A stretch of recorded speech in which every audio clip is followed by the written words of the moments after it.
أمرنا بالتقوى ونهانا عن اتباع الهوى.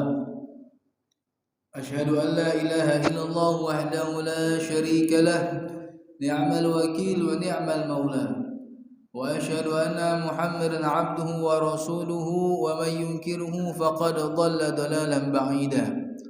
اللهم صل وسلم على حبيبنا المصطفى محمد النبي الهدى الذي لا ينطق عن الهوى إن هو إلا وحي يوحى، وعلى آله وأصحابه أهل الصدق والوفاء. أما بعد، رب اشرح لي صدري ويسر لي أمري واحلل عقدة من لساني يفقهوا قولي وسدد لساني واهد قلبي بجاه النبي والآل. أما بعد، معاشر الحاضرين والحاضرات والإخوان والآباء والأمهات rahimani wa rahimakumullah. Alhamdulillah, kita bersyukur kepada Allah Subhanahu wa taala. Allah Subhanahu wa taala masih memberikan kita kenikmatan sehingga di pagi hari yang penuh keberkahan ini Allah Subhanahu wa taala sempurnakan nikmat-nikmat tersebut dengan digiringnya kita untuk menuju ke masjid ini dalam rangka memenuhi panggilan Allah, yaitu salatul subuh secara berjamaah.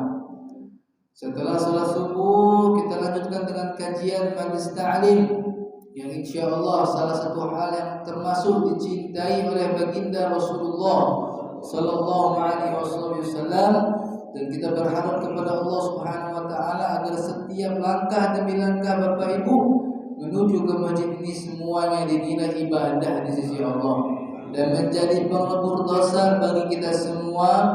Amin ya rabbal alamin. Ma'asyiral hadirin rahimani wa rahimakumullah. Saat ini kita telah memasuki daripada bulan Rabiul Awal atau bulan yang sering kita kenal dengan namanya bulan Maulid, tanggal 4 hari ini. Masyaallah hadirin, kalau kita berbicara bulan Maulid, terkadang banyak orang-orang ini mempertanyakan kenapa Rasulullah itu tidak dilahirkan di bulan haram atau di bulan Ramadan, kok di bulan Rabiul Awal? Kan katanya bulan yang mulia itu adalah bulan Asyurul Hurum, Dzulqa'dah, Dzulhijjah, Muharram, Rajab, atau bulan Ramadan.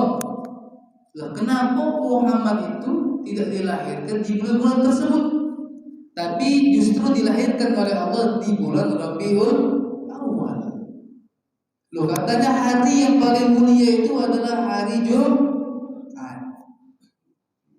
Lalu kenapa Nabi Muhammad itu dilahirkan di hari Senin? Ini kan pertanyaan-pertanyaan yang sering dipertanyakan oleh orang-orang awam. Kenapa Nabi itu dilahirkan di hari Senin? Katanya hari Jumat itu hari yang paling mulia, Sayyidul Ayyam, pemimpin di para hari. Dijawab oleh Sayyid Muhammad bin Ali bin Abbas al-Maliki dalam kitabnya Mafahimu Yajibu Atas-Shahah. Di situ ditulis, yang pertama, kenapa Rasulullah tidak dilahirkan di bulan Rabiul Awal? Alasannya karena untuk menepis setiap ungkapan-ungkapan dari setiap orang kafir yang mengatakan kalau seandainya Muhammad itu lahir di bulan-bulan itu wajar. Jadi kalau Nabi Muhammad lahir di bulan Asyurul Hurum, mereka bakal mengatakan wajar, Muhammad itu mulia. Orang jahiliyah itu tahu Pak, Asyurul Hurum itu sudah ada sebelum Nabi Muhammad. Rajab, Dzulqa'dah, Dzulhijjah, Muharram itu sudah tahu mereka. Jadi kalau seandainya Nabi Muhammad lahir di bulan itu, untuk menepis pendapat-pendapat orang-orang jahiliyah itu, wajar Muhammad itu lahir di bulan itu. Kenapa? Ya, dia lahir di bulan mulia, wajar dia jadi orang mulia. Kenapa Rasulullah tidak dilahirkan di hari Jumat? Karena orang-orang itu tahu pemimpin daripada hari itu adalah hari Jumat. Jadi kalau seandainya Rasulullah lahir di hari Jumat, mereka mengatakan wajar Muhammad itu menjadi mulia. Karena apa? Karena lahir di hari yang mulia. Jadi Allah itu punya misi untuk menjadikan Rasulullah itu benar-benar mulia, sempurna. Jadi bukan karena Rasulullah Shallallahu Alaihi Wasallam lahir di bulan Rabi itu karena Rabi awal itu mulia, bukan. Tapi justru ketika Rasulullah lahir di Rabiul Awal menjadi mulia karena sebab lahirnya Rasulullah. Hari Senin ini hari biasa-biasa aja. Sebelum Rasulullah tapi hari Jumat itu tetap yang paling mulia. Tapi tak kala Rasulullah dilahirkan oleh Allah Subhanahu wa taala di hari Senin, maka hari Senin itu menjadi hari mulia. Intinya Bapak Ibu, segala sesuatu, segala apapun yang dikaitkan, yang terkait dengan Rasulullah Shallallahu Alaihi Wasallam, maka akan menjadi mulia. Bahkan Al-Quran Al-Karim itu menjadi mulia karena Al-Quran itu diturunkan untuk Rasulullah, dipersiapkan Allah untuk Rasulullah. Makanya Al-Quran menjadi satu-satunya kitab yang paling sempurna, menyempurnakan kitab-kitab sebelumnya. Kenapa? Karena diberikan untuk Rasulullah. Bahkan Imam Hasan Basri mengatakan apa? Bi akramir rusli kunna akramal umami. Bahkan kita ini Bapak Ibu, kita ini menjadi mulia karena kita ini umatnya Nabi Muhammad. Bukan karena diri kita hebat, bukan karena diri kita pintar, bukan karena diri kita belaga, bukan. Karena kita ini umatnya Nabi Muhammad. Begitu banyak kemuliaan demi kemuliaan yang Allah berikan kepada kita yang tidak Allah berikan kepada umat-umat Nabi terdahulu. Banyak sering Anda bahas ini dulu. Salah satunya apa? Kalau umat-umat terdahulu itu Bapak Ibu, kalau mereka berbuat dosa, itu langsung di pagi harinya tercantum di depan pintu rumahnya. Misal, Fulan bin Fulan bermaksiat semalam di jam sekian pada detik sekian. Itu seluruh orang tahu. Kita tidak. Sing-singitan lagi tuh kate wong tahu. Tapi kalau umat Nabi terdahulu, dimanapun dia bermaksiat Bapak Ibu, jam berapapun itu, dalam situasi sesepi apapun, tercantum, tertulis di depan pintu rumahnya besoknya. Itu salah satunya. Kedua, kita kalau baju kita kena najis, siram pakai baju bersih, selesai. Tapi kalau umat Nabi terdahulu, ketika bajunya kena najis, baju itu tak boleh dipakai lagi.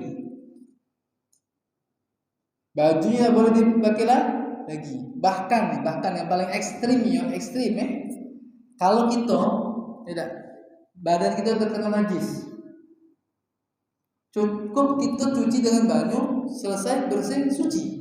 Umat terdahulu tidak. Itu bisa-bisa sampai dipotong tangannya kalau terkena najis.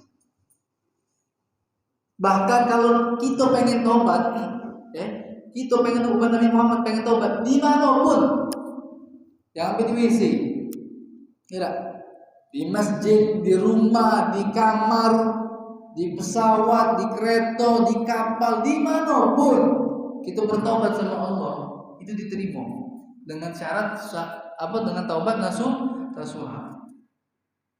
Taubat sungguh-sungguh, minta ampun, beristighfar, itu diterima dimanapun, tidak pandang Allah di mana tempatnya. Tapi umat terdahulu ingat dalam Al-Quran, dalam surat Al-Baqarah, syarat mereka taubat itu Bapak Ibu apa? Taqtuluna anfusakum, bunuh diri. Kalau umat terdahulu, umat Nabi Musa itu karena taubat bunuh diri, dibunuh. Nah itu cara taubatnya itu. Kita tidak.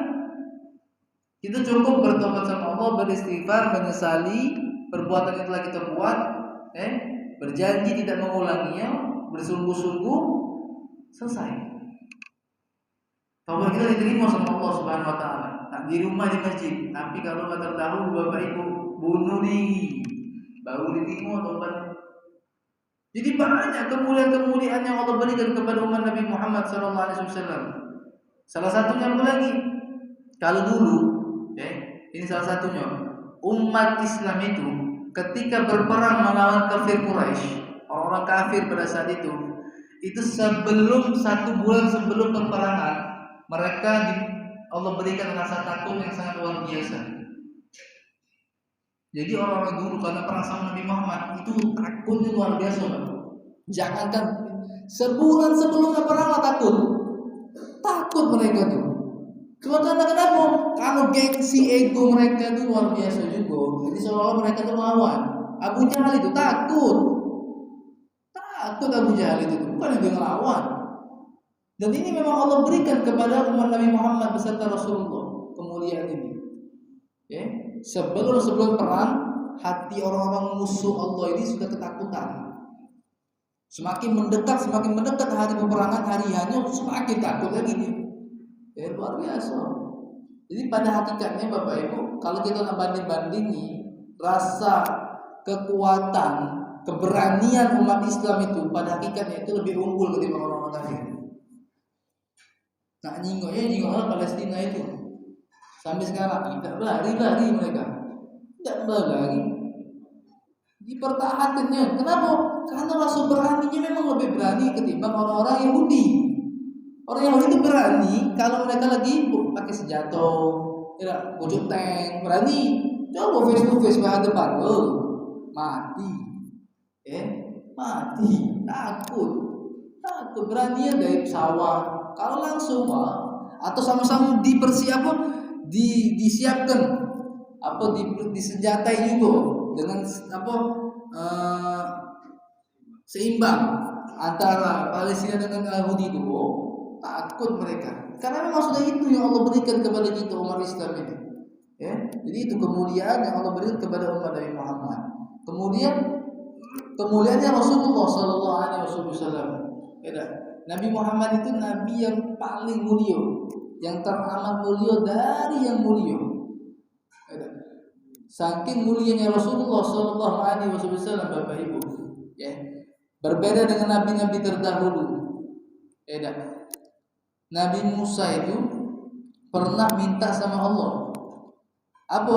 Rabbi arini anzur ilaik. Ya Allah, aku pengen ketemu sama Engkau ya Allah, kata Nabi Musa.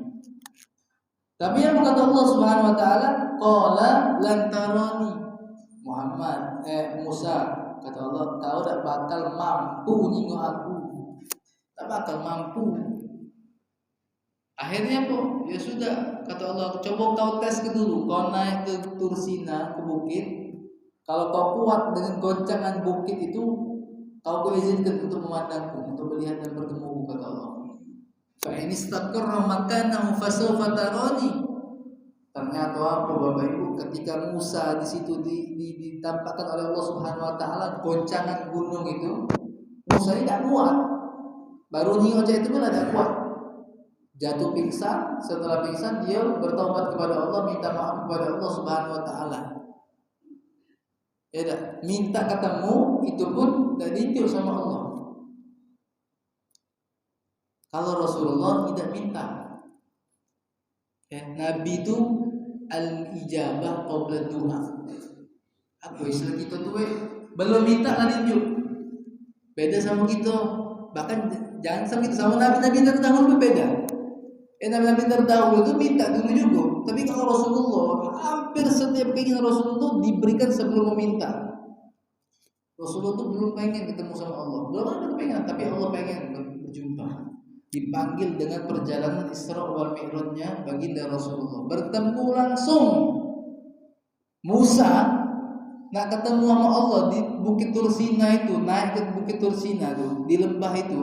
Allah katakan dalam Al-Quran, ya Musa ikhla'na alaik, ya Musa kau buka sendal kau. Kenapa? Kalau kau berada di tempat yang suci, buka. Kau naik, sendal kau taruh di bawah. Tapi tidak dengan Rasulullah.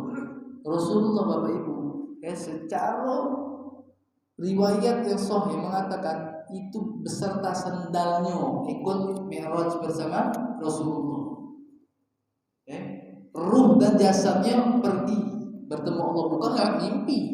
Ruh dan jasadnya berangkat, dan sendal Rasulullah itu tidak disuruh untuk melepas. Ini Allah tuh pengen menunjukkan kemuliaannya Rasulullah Sallallahu Alaihi Wasallam. Nabi Musa itu dulu pernah ketika berdakwah, nak bertemu Fir'aun ini yang sangar gitu, yang kejam itu, Nabi Musa pun tetap minta pertolongan dari Allah. Dan kita hafal semua doa itu. Apa doanya? Rabbi syrahli sadri wa yassirli amri sampai akhir. Ya Allah, lapangkan dadaku ya Allah, mudahkan urusan aku ini ya Allah. Luaskan dada aku nih biar bisa nerima apa ucapan-ucapan Fir'aun ini, karena Fir'aun ini kan terkenal jahat, kasar. Lapangkan dadaku ya Allah biar aku tidak tahu melok keras juga. Minta sama Allah Subhanahu wa taala. Dijabah sama Allah, tapi berbeda dengan Rasulullah. Rasulullah itu dikatakan dalam Al-Qur'an, alam nasyrah laka sadrak. Wahai Muhammad, ini sebelum minta, sebelum berdakwah, kami telah lapangkan dadamu. Jadi Rasulullah tidak minta ya Allah lapangkan dada kita. Sebelum Nabi minta, Allah berikan. Ya, sebelum minta diberikan sama Allah Subhanahu wa taala.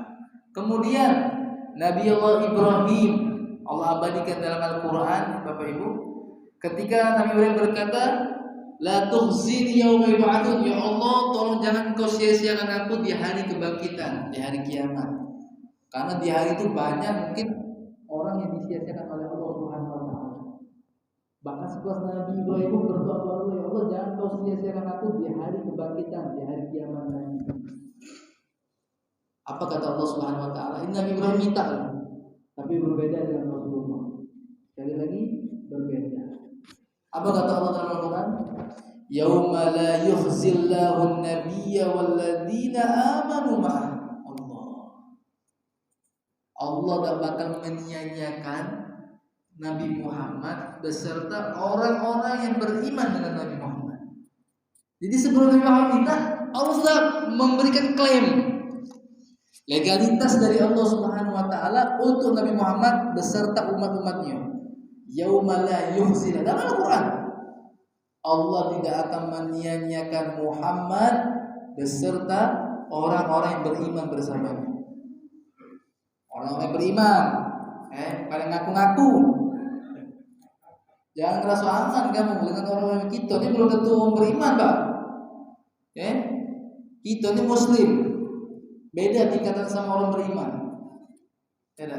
Orang beriman itu lebih tipe Muslim. Ada Muslim, ada beriman, ada bertakwa. Itu ada kan tingkat-tingkatannya. Jadi jangan merasa kita ini sudah di posisi aman. Kita ini masih banyak Muslim. Itu pun kadang-kadang belum tahu jati diri Muslim yang sebenarnya seperti apa. Masih banyak lupa dagatan. Mengaku diri Muslim tapi perilaku tidak seperti Muslim. Ini perlu kita pelajari. Ngaku diri Muslim, bagaimana akhlak seorang Muslim? Bagaimana akhlak orang yang beriman itu berbeda. Akhlak orang yang bertakwa lebih berbeda lagi. Jadi ada tingkatan-tingkatannya. Nah, kemuliaan yang Allah berikan kepada Rasulullah Shallallahu Alaihi Wasallam adalah ketika di mana Allah Subhanahu Wa Taala memanggil nabi-nabi terdahulu dengan panggilan biasa. Ini apa dalam Al-Quran itu? Ya Yahya, kita baca Quran ya Musa, ya Zakaria, dipanggil dengan nama. Ya Ibrahim a'rid an hada, ya Yahya khudil kitaba biquwwah. Pokoknya dipanggil dengan panggilan nama biasa. Tapi ingat Bapak Ibu, cek dalam Al-Quran seluruh panggilan untuk Nabi Muhammad dekatik dengan panggilan Muhammad. Allah panggilan pun ya ayyuhan nabi, ya ayyuhar rasul, ya ayyuhal muzammil. Itu nama Nabi Muzammil itu. Ya ayyuhal muddathir. Jadi berbeda. Kalau ada orang nanya, Allah tidak adil, ngapa Allah muliakan Nabi dengan Nabi yang lain? Lah, itu haknya Allah. Lah begitulah Allah katakan di dalam Al-Quran, tilkar rusulu faddalna ba'dhum 'ala ba'd. Begitulah kata Allah Subhanahu wa taala, kami memuliakan satu nabi yang lain dengan nabi yang lain. Itu kehendak Allah Subhanahu wa taala. Jadi berbeda-beda memang posisi nabi-nabi itu di sisi Allah Subhanahu wa taala. Dan paling tinggi dan paling mulia Nabi Muhammad sallallahu alaihi wasallam. Jadi banyak Bapak Ibu. Nabi Muhammad itu kan kalau disebut oleh para ulama basyarun lakal basyar. Manusia Nabi itu. Ya, tapi seolah bukan bicara manusia. Ya, secara fisik Nabi itu manusia. Tapi seolah-olah bukan manusia. Itu ulama itu kadang-kadang bingung juga untuk mensifati Rasulullah itu seperti apa, itu bingung karena begitu sempurna sampai-sampai Allah pun mengatakan Nabi Muhammad itu wa innaka la'ala khuluqin adzim, wahai Muhammad engkau benar-benar pasti berada di posisi yang budi pekerti yang sangat agung. Ini kalimat luar biasa, pujian Allah dari Allah Subhanahu wa taala kepada Muhammad yang sangat-sangat luar biasa. Sampai-sampai apa? Ulama itu ngomong bingung nak muji Nabi Muhammad nak cak mana lagi. Kenapa? Karena sudah ada ayat ini. Wa innaka la'ala khuluqin adzim. Tak arti yang bisa menandingi pujian ini. Kalimat yang sangat indah dari Allah Subhanahu wa taala untuk memuji Nabi kita Muhammad. Wa innaka, inna itu huruf taukid, Pak. Huruf untuk menekankan satu kejadian. Pasti. Arti itu pasti, sesungguhnya pasti. Tak diragukan lagi. Itu pasti menggunakan huruf inna. Wa innaka ka harfun khitab litaukid, huruf taukid lagi. La'ala, la itu haruf taukid lagi. Jadi terbanyaknya huruf taukid di kalimat itu tuh. Sebenarnya cukup sih kok huruf itu sudah pas, sudah oke. Tapi Allah ingin menegaskan dengan setegas-tegasnya wa innaka la'ala khuluqin adzim. Jadi begitu banyak huruf penekanan di situ untuk menekankan kepada kita bahwasanya Nabi Muhammad tuh di posisi akhlak yang sangat luar biasa. Nah, ini pujian yang sangat luar biasa dari Allah Subhanahu wa taala. Ingat Nabi Muhammad itu manusia. Tetap manusia. Makan, tidak minum. Nah, cuman ada hal-hal yang berbeda. Hal-hal yang istimewa yang Allah berikan kepada Nabi Muhammad. Salah satunya Nabi Muhammad itu kan manusia. Kita manusia. Nabi Muhammad itu mengeluarkan keringat. Kita ini mengeluarkan keringat. Tapi ingat keringat Nabi itu beda dengan keringat kita. Ummu Sulaim, pernah suatu hari Ummu Sulaim ini pernah memberikan satu anak yang bernama Anas bin Malik. Anas bin Malik itu termasuk sahabat yang paling banyak meriwayatkan hadis Rasulullah. Kenapa? Karena khidmat. Jadi pembantunya Rasulullah selama 10 tahun. Nah, Ummu Sulaim ini pernah satu hari ketika melihat Rasulullah sedang istirahat tidur, cuaca lagi agak panas, namanya sifat manusianya keluar dari Rasulullah. Keluarlah sedikit keringat di keningnya Rasulullah. Oleh Ummu Sulaim diambil jarit, bukan isu jarit. Kemudian dielaplah kening Rasulullah. Diambil di beliau punya keringat. Setelah diambil lagi, diperes, dimasukkan ke dalam botol. Jadi masuk dalam botol. Kemudian Rasulullah terbangun dan kaget melihat Ummu Sulaim berada di dekat Rasulullah. "Kenapa Ummu Sulaim?" kata Rasulullah. Bahasa kita seperti itu. "Ada apa?" "Tidak hati ya Rasulullah, cuma aku lagi ngelapi keringat engkau." "Mohon izin ya Rasulullah, aku mengambil keringat engkau." "Untuk apa keringat itu kau peres ke masuk botol?" "Tidak untuk apa-apa Rasulullah, cuma untuk menjadi minyak wangi. Karena demi Allah keringatmu ini lebih harum daripada harumnya kasturi. Kasturi itu minyak paling mahal zaman dulu sampai sekarang yang asli. Minyak kasturi itu lebih harum, sangat-sangat mahal. Yang makinya orang-orang bangsawan. Nah, sahabat ini mengatakan, "Ya Rasulullah, demi Allah, keringat engkau ya Rasulullah lebih harum daripada kasturi." Allahu Akbar. Ingat keringat Nabi. Dan kamu coba-coba keringat siapa jangan. Kalau peres di rumah tidak, jangan. Sekali lagi ingat keringat Nabi. Tidak. Sikau lagi. Itu keringat. Sekarang kita masuk ke dalam agak sesuatu yang agak ekstrim dikit. Ludah Nabi itu berbeda dengan ludah kita. Ludah kita kalau kena wong tekapak lu. busuk, penyakitan, pingusan, mati aja. Segala macam pingus ada di ludah kita nih. Belum yang rokok lah, yang ini semacam pokoknya. Ya dia nggak sehat. Kalau ludah Nabi Bapak Ibu itu dakwah, obat. Pernah tahu Abu Bakar As-Siddiq? Mungkin sering dengar cerita ini ketika di gua itu, di gua Hira itu, ketika nak masuk itu ngomong Abu Bakar, Rasulullah tunggu di sini. Nah Abu Bakar, aku nak ngecek dulu kondisi gua ini aman apa tidak. Sudah masuk Abu Bakar, diceknya ya Allah, bolong nggak lo, lubang nggak lo isinya, dikoyak tuh baju nih. Nah, ke lubang sini toh sampai lah seluruh lubang itu tertutup kecuali satu lubang. Nanti lagi baju habis. Baju lah koyak kalau untuk menutupi lubang kala jengking ini. Walhasil sudah Rasulullah masuk kita siap. Duduklah Abu Bakar lebih duluan ketimbang Rasulullah. Kenapa duduk lebih duluan? Karena nutupi lubang sih kalau lubang belum tertutup. Duduk Rasulullah istirahat di pangkuan Abu Bakar ini. Ala kemuliaannya Abu Bakar ini memang, manusia pilihannya. Rasulullah itu tidur di pangkuan Abu Bakar, istirahat di pangkuan Abu Bakar. Memang kalau segi umur lebih tua Abu Bakar ketimbang Rasulullah.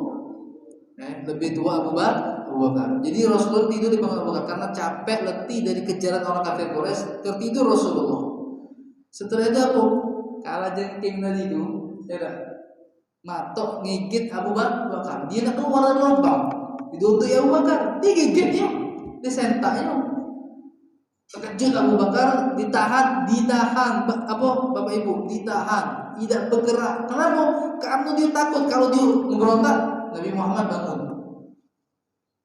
Jadi ditahan itu sakit sampai terpuncet, sampai keringat dingin keluarlah, menetes keringat itu menetes ke wajah Rasulullah. Terbangun Rasulullah. Pas terbangun jika Abu Bakar tidak puncet, Abu Bakar ada apa? Apa kau puncet? Apa kau kafir datang? Apa mereka menemukan gitu? Tidak. Apa kau takut? Tidak, kata Abu Bakar. Tidak takut sedikit pun aku dengan kafir. Terus apa yang buat sampai keringat dingin, puncet, kata Rasulullah. Tak bohong, tak baca. Aku ini digigit kala jengking ya Rasulullah. Ada si lubang ini, tak baca. Aku tutup lagi, habis baju ini. Kudodoi digigit kala jengking. Mungkin tak betul kala jengking ini. Akhirnya apa? Di mana lukanya? Di sini. Diambillah ludah Rasulullah. Diambil ludah Rasulullah, kemudian dioleskan di tempat digigitnya kala jengking itu, sembuh, hilang. Diriwayatkan kala jengking ini Pak. Jadi sebenarnya tidak kalah mungkin Abu Bakar. Dia ini pengen nak ingat Rasulullah kala jengking ini, pengen berjumpa dengan Rasulullah. Tapi kalau dihalang Abu Bakar, digigitnya Abu Bakar. Dia pengen melihat wajah keindahan Rasulullah SAW. Karena semua makhluk yang ada di muka bumi ini itu tahu siapa Rasulullah. Kan pernah ngomong tuh, Rasulullah tuh diutus oleh Allah Subhanahu Wa Taala bukan hanya untuk manusia, untuk seluruh alam semesta. Jadi nanti metu nanti Rasulullah dipatoknya Abu Bakar. Di ludah Rasulullah itu menjadi obat. Ludah Rasulullah bukan ludah kita. Kemudian masuk lagi ke dalam yang lebih ekstrim lagi, darah Nabi. Karena ketika peperangan Uhud ada sahabat Nabi yang bernama Abdullah bin Zubair. Pernah suatu hari Rasulullah ini sedang bekam. Itu kan sunnah Nabi bekam. Setelah bekam itu darah diminum oleh Abdullah bin Zubair. Ada lagi yang ketika peperangan Rasulullah itu ditanda oleh sahabat Pak. Jangan sampai nyampak ke bumi. Kenapa? Karena kalau nyampak ke bumi ini bakal marah bumi ini. Jadi ditanda oleh sahabat, diminum. Kita ingat Pak, Rasulullah itu ketika melihat perilaku sahabat seperti itu tidak marah. Kau ini berlebihan. Ini perkara yang syirik, inilah itulah, tidak. Rasulullah tidak marah. Bahkan yang lebih ekstrim lagi lebih ekstrim dari darah, kencing. Seorang sahabiah, sahabat wanita, pernah satu malam, subhanallah, dia melihat ada air yang keluar dari saluran dari rumah Rasulullah, dikiranya itu baju biasa.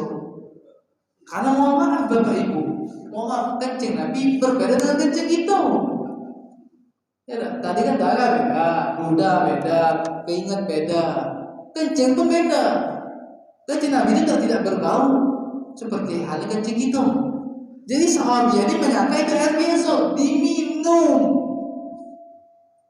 Maaf, ini agak ekstrim. Diminum. Setelah itu apa?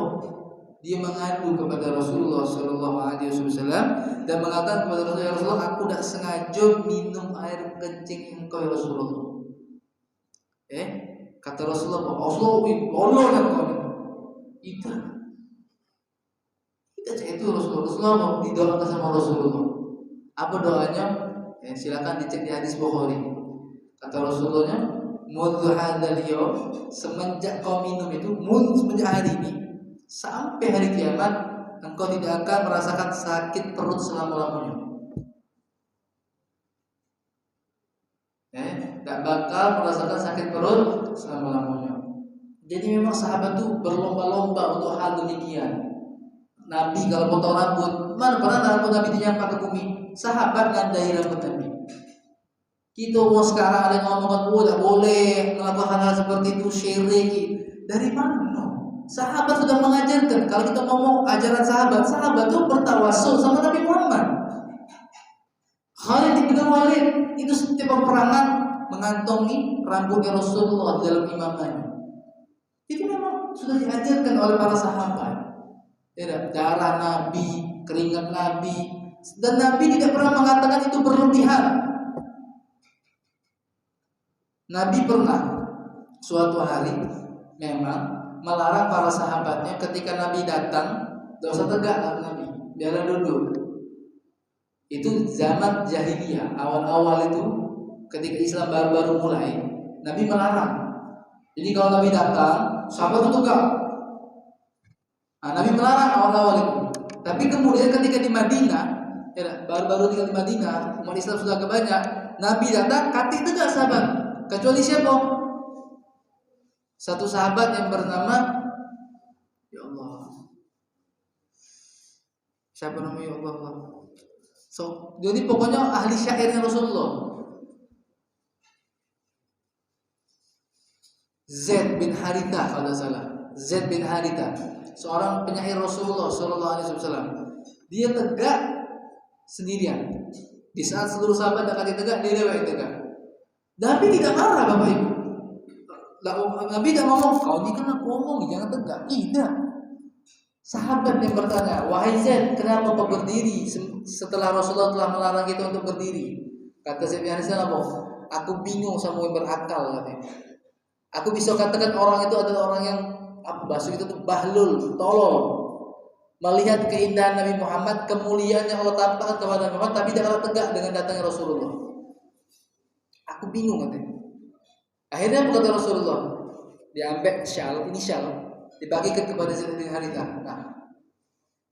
Mulai semenjak hari itu dan seterusnya, ketika Rasulullah datang, sahabat-sahabat Nabi berdiri menyambut Rasulullah.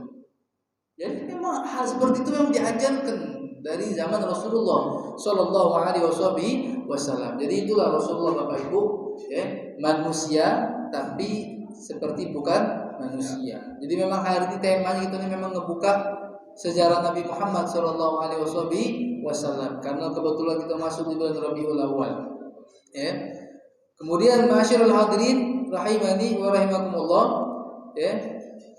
Jadi kalau seandainya kita ini pengen sampai ke Allah, pengen sampai kepada Allah Subhanahu Wa Taala, tidak mungkin melalui jalan kecuali jalan Rasulullah. Jadi seluruh jalan itu tertutup kecuali melalui jalan Rasulullah Sallallahu Alaihi Wasallam.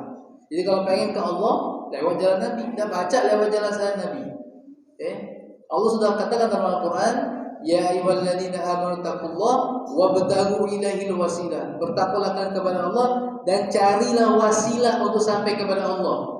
Dan wasilah, satu-satunya wasilah untuk sampai kepada Allah adalah Rasulullah sallallahu alaihi wasallam. Jadi banyak-banyak baca sholawat, banyak-banyak kenal dengan Nabi, pelajari sejarah Nabi Muhammad sallallahu alaihi wasallam. Kalau kita pengen dekat sama Nabi, kenali Rasulullah. Kita pengen dekat sama Nabi di akhirat, Cuma kita tidak pernah membaca sejarah Nabi. Pengen dekat sama Nabi, tapi tidak kalah baca sholawat kepada Nabi. Ini aneh. Ada dua manusia nanti di hari kiamat kata Rasulullah, yang paling dekat denganku di hari kiamat ada dua. Yang pertama dalam hadis Rasul mengatakan yang paling banyak baca sholawat kepadaku. Dalam hadis yang lain riwayat Hasan, Rasulullah mengatakan orang yang paling dekat denganku adalah mereka yang paling bagus akhlaknya. Dua inilah Pak. Dua manusia inilah yang bakal dekat sama Rasulullah Sallallahu Alaihi Wasallam. Jadi kalau kita pengen dekat sama Nabi, pengen dikenal sama Nabi, bagus-bagus akhlak, banyak-banyak baca salawat. Insyaallah dengan melakukan dua hal tersebut kita aplikasikan dalam kehidupan kita, insyaallah kita bakal diakui Rasulullah menjadi umatnya. Amin ya rabbal alamin. Hadirin hadirat dirahmati Allah Subhanahu wa taala, mungkin ini saja yang bisa kami sampaikan pada pertemuan kali ini. Insyaallah bermanfaat dan semoga apa yang disampaikan bisa kita jadikan pelajaran yang sangat bermanfaat untuk hidup kita sehari-hari, dan semoga kita bisa mencontoh Rasulullah sallallahu alaihi wasallam, bisa mencontoh akhlak Nabi Muhammad sallallahu alaihi wasallam. Sebenarnya masih banyak Pak yang pengen dibaca, banyak masih. Kemuliaan Rasulullah masih banyak yang pengen anda baca, cuma waktu sudah masuk waktu isyraf dan makanan atas haji mampu nyala kemana-mana, Yaudah deh, anak baca kajian bersama Habib Adib serta sarapan pagi bersama. Wah, alhamdulillah. Kita tutup ngajian itu satu pertanyaan jawab. Tutup kajian kita kali ini dengan membaca doa. Astaghfirullahaladzim, astaghfirullahaladzim, astaghfirullahaladzim. A'udzubillahi minasyaitonir rajim. Bismillahirrahmanirrahim. Alhamdulillah rabbil alamin. Allahumma shalli wa sallim ala sayyidina Muhammad wa ala ali sayyidina Muhammad. Allahumma anfa'na bima 'allamtana, rabbi 'allimna alladhi yanfa'una, rabbi faqihna wa faqih lana wa qarabatina fi dinina. Allahumma aghnina bil ilm wa zayyina bil halim wa akrimna bit taqwa wa jammilna bil 'afiyati ya arhamar rahimin. Wa subhanakallahumma bihamdika asyhadu an la ilaha illa anta astaghfiruka wa atubu ilaik. Subhana rabbika rabbil izzati amma yasifun wa salamun alal mursalin walhamdulillahi rabbil alamin.